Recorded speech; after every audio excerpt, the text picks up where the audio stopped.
بسم اللہ الرحمن الرحیم۔ السلام علیکم۔ ابرار رشید آپ کی خدمت میں حاضر ہے۔ عمران خان کی تندرستی کی رپورٹ، اور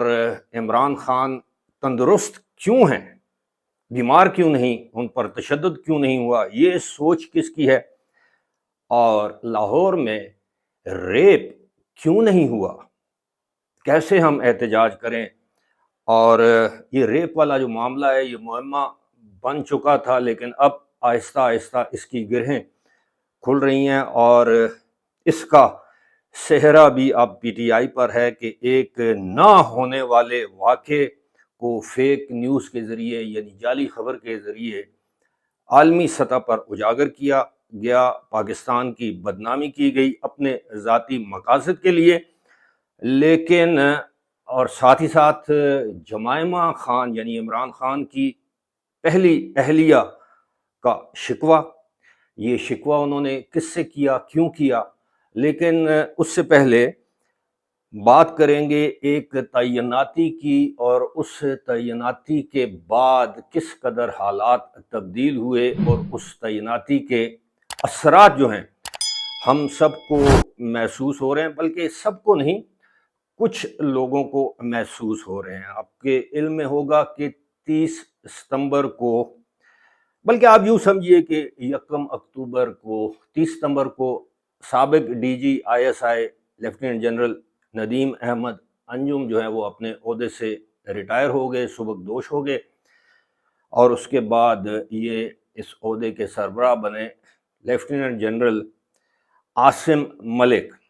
جی ہاں، عاصم ملک جب سے اس عہدے کے سربراہ بنے ہیں یا اس عہدے پر براجمان ہوئے ہیں، یا ڈی جی آئی ایس آئی یا آئی ایس آئی کے سربراہ مقرر ہوئے ہیں، اس کے بعد کچھ واضح تبدیلیاں ہمیں محسوس ہو رہی ہیں۔ اب آپ اندازہ کیجئے کہ 3 اکتوبر اسی سال 3 اکتوبر کے بعد عمران خان یعنی پی ٹی آئی کے بانی کے ساتھ ملاقاتوں پر پابندی ہے۔ میرا خیال ہے 3 اکتوبر کو آخری ملاقات انہوں نے کی تھی اپنے وکلاء کے ساتھ، اور صحافیوں سے گفتگو کی تھی۔ بہت سے لوگ یہ سمجھتے تھے کہ جناب جب تک عمران خان جیل سے صحافیوں کے ذریعے، اپنے وکلاء کے ذریعے یا اپنے پارٹی رہنماؤں کے ذریعے ملک میں انتشار پھیلانے کے پیغامات بھجواتے رہیں گے، اس وقت تک پاکستان میں جو معاشی استحکام ہے اس کا خواب ادھورا ہی رہے گا، اور ساتھ ہی ساتھ یہ جو ایس سی او یعنی شنگھائی تعاون تنظیم کی جو کانفرنس تھی، اس کے انعقاد پر بھی سوالیہ نشان اٹھ رہے تھے۔ تو پھر کسی جگہ یہ فیصلہ ہوا، اور آپ بہتر سمجھتے ہیں کس جگہ یہ فیصلہ ہوا، کہ جناب 18 اکتوبر تک ان پر ملاقاتوں پر پابندی عائد کر دی جائے، اور اس حوالے سے جو باقی جو بیچارے جو جیل میں قید ہیں، قیدی اڈیالہ جیل میں، ان کی ملاقاتوں پر بھی پابندی عائد کرنا پڑی۔ لیکن ہوا یوں کہ گزشتہ روز پاکستان تحریک انصاف کی درخواست پر یعنی انہوں نے لائسنس مانگا تھا توپ کا، اور انہیں لائسنس ملا ایک پسٹل کا یا ریوالور کا۔ انہوں نے پہلے کہا تھا، تحریک انصاف نے یہ مطالبہ کیا تھا کہ اگر بانی پی ٹی آئی سے ان کے رہنماؤں کی، ان کی ہمشیراؤں کی اور ان کے معالجین کی ملاقات نہیں کروائی جاتی تو وہ احتجاج مؤخر نہیں کریں گے۔ 15 تاریخ کو جو ڈی چوک میں احتجاج کا اعلان کیا گیا تھا، لیکن ہوا یہ کہ گزشتہ روز پیمز یعنی Pakistan institute of medical sciences Islamabad کے ڈاکٹرز نے ان سے ملاقات کی، ان کا معائنہ کیا، اس کے بعد ایک رپورٹ جاری کی کہ وہ بالکل تندرست ہیں، فٹ ہیں، اور باقاعدہ 1 گھنٹہ وہ ایکسرسائز کرتے ہیں۔ اور اس کا اعلان کیا پاکستان تحریک انصاف کے چیئرمین بیرسٹر گوہر علی خان نے، اور گوہر علی خان کا یہ اعلان کرنا تھا کہ گوہر علی خان کے خلاف جو ٹرولز ہیں پی ٹی آئی کے، یا ان پر ایک تنقید شروع ہو گئی کہ گوہر علی خان نے یہ کیوں کہہ دیا کہ بانی پی ٹی آئی تندرست ہے، کیونکہ ان کی تندرستی سے تو ان کا جو معاملہ ہے وہ آگے نہیں بڑھ سکتا۔ لہٰذا وہ یہ چاہتے تھے کہ بیرسٹر گوہر علی خان کہتے کہ بانی پی ٹی آئی کی طبیعت سخت ناساز ہے، خدا نخواستہ ان پر تشدد کیا گیا ہے، جس طرح کے دعوے کیے جاتے رہے، جس طرح کے الزامات لگائے جاتے رہے، کہ عمران خان پر جیل میں تشدد کیا گیا ہے، کچھ لوگوں نے یہاں تک کہہ دیا کہ ان کا گلا کاٹ دیا گیا ہے، کچھ لوگوں نے یہ کہا کہ بے ایمانہ تشدد کیا گیا ہے، ان کو تھپڑ مارے گئے۔ دیکھیں، کوئی بھی وزیر اعظم ملک کا رہا ہو اور اس کو پھانسی پر تو لگایا جا سکتا ہے عدالت کے احکامات پر، جیسی بھی عدالت ہو، لیکن تشدد والی جو بات ہے یہ ہضم نہیں ہوتی۔ یعنی جیل میں عام قیدیوں پر جو بدماش قسم کے لوگ ہوتے ہیں، ڈاکو، چور، لٹیرے، ان پر تشدد ہوتا ہے اگر وہ جیل کے اندر کوئی اس طرح کی حرکت کریں، لیکن ایک سابق وزیر اعظم، یہاں تک کہ کوئی سابق رکن قومی یا صوبائی اسمبلی بھی جیل میں قید ہو تو اس پر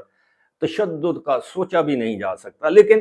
پی ٹی آئی ہے، یہ اپنا بیانیہ، اپنا پروپیگنڈا کرنے میں یہ مہارت رکھتی ہے، تو یوں انہوں نے کہا کہ جی وہ تندرست کیوں ہے۔ اب اندازہ کیجئے کہ ان کی تندرستی پر اظہار برہمی کیا گیا ہے، اور اعلان کس نے کیا ہے؟ پی ٹی آئی کے چیئرمین نے۔ اب اس کے بعد اب آپ دیکھ لیں کہ بیرسٹر گوہر پر جو گزر رہی ہے، اب یہ بھی مکافات عمل ہے جو کل پی ٹی آئی والے دوسروں کے ساتھ کر رہے تھے، آج وہ اپنے رہنماؤں کے ساتھ کر رہے ہیں۔ اور میں مثال دے دیتا ہوں، علی امین گنڈا پور کے خلاف بہت زیادہ جسے کہتے ہیں کہ ٹرولز نے ٹرولنگ کی، یا ان کے خلاف باتیں کی، تنقید کی، گالم گلوچ کی، گالم گلوچ کے علاوہ اور بہت کچھ ان کے ساتھ کیا گیا۔ پھر اسی طرح جو سلمان اکرم راجہ ہیں، ان کے خلاف یوٹیوبرز نے پروگرام کیے۔ یہ جو مروت ہیں، شیر افضل مروت، اب جو ہیں ان دی لائن آف فائر جو ہیں وہ بیرسٹر گوہر ہیں، اور ان کا قصور یہ ہے کہ انہوں نے ایک ڈیسنٹ انسان ہے، پڑھے لکھے سنجیدہ انسان ہے، انہوں نے حقیقت پر مبنی ایک ٹویٹ کیا کہ ڈاکٹرز کی رپورٹ کے مطابق وہ بالکل تندرست ہیں، جو کہ حقیقت ہے، اور وہ ایکسرسائز وغیرہ کرتے ہیں، اور یہ بھی حقیقت ہے۔ تو جناب اس کے ساتھ ساتھ اب ان کی سوچ دیکھیے کہ لاہور میں جو ریپ کی بات ہو رہی ہے، اب یہ واضح ہو چکا ہے کہ وہ ریپ ہوا ہی نہیں، وکٹم سامنے آئی نہیں، یعنی جو متاثرہ لڑکی ہے یا بچی ہے، مبینہ طور پر اس کے والدین نے تو، یا والد نے اور چچا نے باقاعدہ ویڈیو بیان کے ذریعے یہ کہا کہ خدارا ہماری عزت نہ اچھالی جائے، ہم پر رحم کیا جائے۔ وہ لوگ جو خود بچیوں والے ہیں، بہنوں والے ہیں، وہ اس طرح کے پروپیگنڈے سے اجتناب کریں۔ لیکن وہاں یہ ان کو آپ یہ سمجھ لیجئے کہ تکلیف ہے کہ یہ ریپ کیوں نہیں ہوا۔ اور اب تو بہت سی باتیں کھل کر سامنے آ گئی ہیں کہ اس معاملے کو بھی آگے بڑھانے میں پیش پی ٹی آئی کے رہنما تھے، جن میں کچھ خواتین کا نام لیا جا رہا ہے، کچھ مرد حضرات ہیں۔ بہرحال یہ معاملہ تو ہو گیا۔ اب ذکر کرتے ہیں کہ جمائمہ خان نے ایک شکوہ کیا ہے کہ 1 مہینے سے یا اس سے بھی زیادہ عرصہ ہو گیا ہے کہ عمران خان کی ان کے بیٹوں سے یا اولاد سے بات نہیں کروائی گئی۔ مجھے نہیں یاد پڑتا کہ ماضی میں کسی بھی سابق وزیر اعظم کو اس طرح کی سہولت فراہم کی گئی ہو کہ وہ جیل سے باقاعدہ طور پر واٹس ایپ پر، ویڈیو کالز پر یا آڈیو کالز پر اپنے اہل خانہ سے بات کر سکتا ہو۔ مثال کے طور پر سابق وزیر اعظم نواز شریف جب جیل میں تھے، انہوں نے سپرنٹینڈنٹ جیل سے درخواست کی کہ میری بیگم جو ہیں کلثوم نواز اس وقت بستر مرگ پر ہیں، تو ایک مرتبہ میری ان سے بات کروا دیں۔ اور ظاہر ہے وہ بول نہیں سکتی تھی، کچھ بات کریں گی، ہیلو ہائے کریں گی، سلام دیں گی، سلام لیں گی،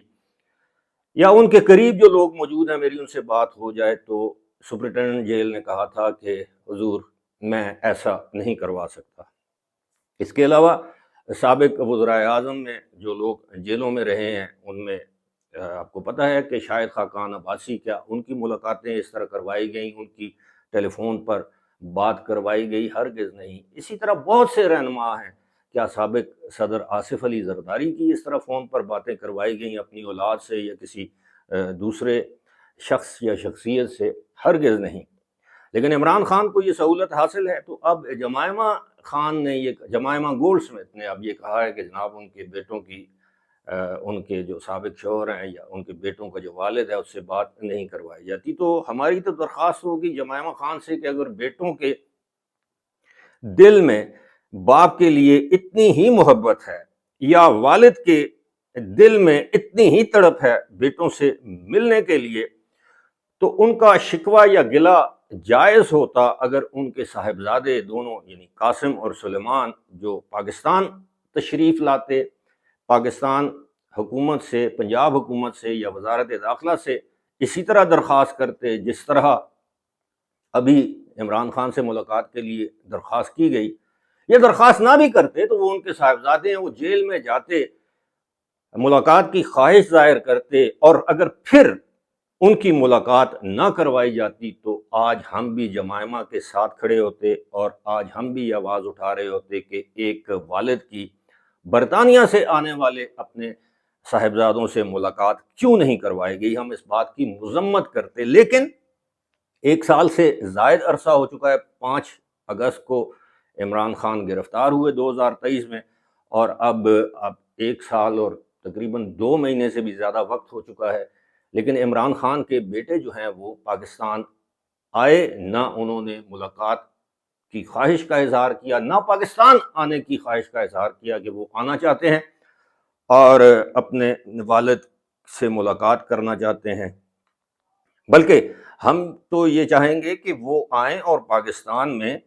ایک کوئی احتجاجی تحریک، اگر جس طرح پی ٹی آئی کا پلان ہے عمران خان کی رہائی کے لیے کہ جو کہ جاری ہے، حقیقی آزادی کی تحریک، وہ عمران خان کے صاحبزادے اس کی قیادت کریں تو اس تحریک میں مزید دم آئے گا، کیونکہ اب تو عمران خان کی جو ہمشیرائیں ہیں دونوں وہ بھی جیل میں ہیں، ان کی اہلیہ جیل میں ہیں، عمران خان خود ظاہر ہے جیل میں ہیں، ان کے جو بھانجے فائر برینڈ حسان نیازی وہ جیل میں ہیں یا حراست میں ہیں، تو اگر ایسی صورت میں وہ برطانوی شہری ان کے صاحبزادے دونوں اگر پاکستان آئیں اور کسی تحریک کی قیادت کریں تو یقیناً حکومت ان کو گرفتار کرنے سے پہلے 1000 مرتبہ سوچے گی، کیونکہ وہ برطانوی شہری ہیں۔ لیکن بات یہ ہے کہ اگر وہ برطانوی شہری ہیں تو کیا ایک برطانوی شہری پاکستان میں کسی احتجاج میں شامل ہو سکتا ہے؟ کیا وہ پاکستان میں کسی احتجاجی تحریک کی قیادت کر سکتا ہے؟ ہاں، اگر وہ ساتھ ہی ساتھ پاکستانی شہری بھی ہیں تو پھر وہ ایسا کر سکتے ہیں، قانون کے دائرے کے اندر رہتے ہوئے وہ احتجاج کر سکتے ہیں۔ اور میرا ماننا یہ ہے کہ اگر قاسم اور سلیمان یا دونوں میں سے ایک پاکستان میں عمران خان کی عدم موجودگی میں وہ کسی بھی احتجاجی تحریک میں شامل ہوں گے، کسی بھی کنٹینر پر کھڑے ہو کر اس تحریک کو لیڈ کریں گے، تو آپ یقین کیجئے کہ جو موجودہ احتجاج کی جو صورتحال ہے اس سے 10 گنا زیادہ لوگ اس میں شرکت کر سکتے ہیں، لیکن ایسا نہیں ہوگا۔ اس کی بہت سی وجوہات ہیں، لیکن میں سمجھتا ہوں کہ جمائمہ گولڈ سمتھ یا عمران خان کی سابق اہلیہ یا ان کے بچوں کی والدہ کا یہ گلہ یا شکوہ جائز نہیں ہے کہ عمران خان کی ان کے بچوں سے ملاقات یا فون پر بات نہیں کروائی جا رہی، کیونکہ مجھے نہیں معلوم کہ جیل مینول میں یہ درج ہے کہ نہیں درج ہے، لیکن عدالت نے اس وقت اسلام آباد ہائی کورٹ نے یا کسی عدالت نے یہ جیل حکام کو یہ ہدایت کی تھی کہ مہینے میں 1 یا 2 بار عمران خان کی ان کے بچوں سے ٹیلی فون پر بات کروائی جائے، لیکن بات وہی ہے کہ اس سے پہلے اس طرح کی مثالیں نہیں ملتی۔ لیکن ایک لحاظ سے یہ اچھی بات ہے کہ مستقبل میں اگر کوئی وزیر اعظم جیل میں جاتا ہے تو اسی چیز کو مثال بنا کر عدالتوں میں درخواست دی جائے گی کہ جناب اگر عمران خان کو سابق وزیر اعظم ہونے کی حیثیت سے یہ سہولت حاصل تھی تو پھر ہمیں کیوں نہیں ہے؟ کیونکہ پاکستان میں تو یہ ایک روایت سمجھ لیں کہ